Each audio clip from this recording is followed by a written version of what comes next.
তোমাদের মনে নিশ্চয়ই কোয়েশ্চেন আসছে যে আমি এতদিন পরে কালী পুজোর ভ্লগ নিয়ে কেন এসেছি।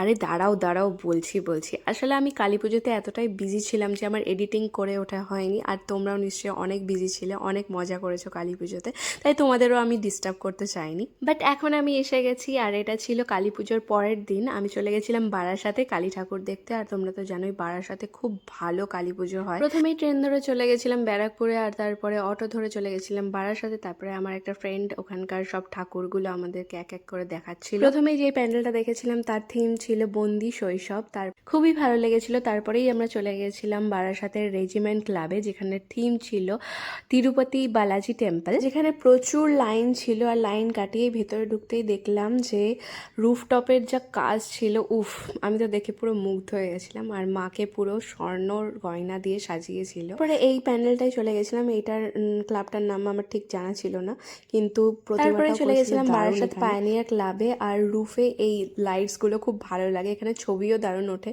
কিন্তু অগত্যা আমাকে এই সেলফি ভিডিও আমি এক ফাঁকে প্যান্ডেলটার ভিডিও ক্লিপস ঠিক নিয়ে নিয়েছিলাম। তারপরে চলে গেছিলাম বারাসাত নবাবপল্লী অ্যাসোসিয়েশনে। অনেক লাইন দেখে আমরা বাস টপকে ঢুকে গেছিলাম কোনো মতে। এখানে 140 ফুট উচ্চতার বৃন্দাবনের চন্দ্রোদয় মন্দির করেছিল, যেটা অপূর্ব লাগছিল দেখতে বাইরে থেকে। আর ভেতরটাও ঠিক তেমনই সুন্দর। শ্রীকৃষ্ণের কালিয়া নাগের ওপরে নাচের একটা প্রতিমা করেছিল কালীর সঙ্গে যুক্ত করে, আর খুব সুন্দর ছিল। ছোটোখাটো আর একটা প্যান্ডেল দেখে নিলাম, যেটা শিশু শ্রমের ওপরে ভিত্তি করে হয়েছিল। আর এখানে অনেক কটা প্যান্ডেলই দেখলাম, যে মানে দুটো প্যান্ডেল দেখলাম যেটা শিশু শ্রমের ওপরে বা শিশু বন্দি। তারপরে চলে গেছিলাম নবপল্লী ব্যায়াম সমিতির কালী ঠাকুরের পুজো দেখতে, যেটা অলওয়েজ আমার ফেভারিট। প্রতি বছর এখানে একই ধরনের প্রতিমা হয়, কিন্তু চোখ সরানো যায় না, এতটাই সুন্দর। তারপরে একটু ঘুগনি দিয়ে পেট পুজো করে নিলাম, কারণ বড্ড খিদে পেয়ে গেছিলো, সেই দুপুরবেলা খেয়ে বেরিয়েছিলাম। তারপর চলে গেলাম দ্য ভাইরাল প্যান্ডেল দেখতে। হ্যাঁ, এখানে করেছিল শ্রীকৃষ্ণের দ্বারকা বা দ্বারকা। দুর্ধর্ষ, মানে লাইনে দাঁড়িয়ে দাঁড়িয়ে মুগ্ধ হয়ে তাকিয়েছিলাম প্যান্ডেলটার দিকে যতক্ষণ দাঁড়িয়েছিলাম।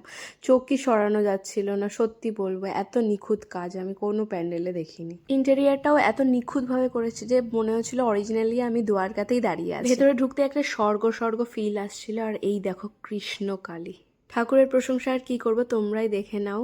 এটা ছিল সন্ধানী ক্লাব, আর এটাই ছিল আমার সেদিনের দেখা লাস্ট ঠাকুর। আর তাই জন্য একটু ফাঁকা পেতেই আমি কিছু ফটোজ আর ভিডিও ক্লিপসও নিয়ে নিলাম। আর এই ছিল আমার আউটফিট সেদিনকার, কেমন লাগছে জানিও। এটা একটা পাকিস্তানি কুর্তি। আরও ঠাকুর আর প্যান্ডেল দেখতে ইচ্ছে করছিল, কিন্তু টাইম শর্টেজ থাকায় এটাই শেষ ঠাকুর ছিল সেদিনকে দেখা আমার।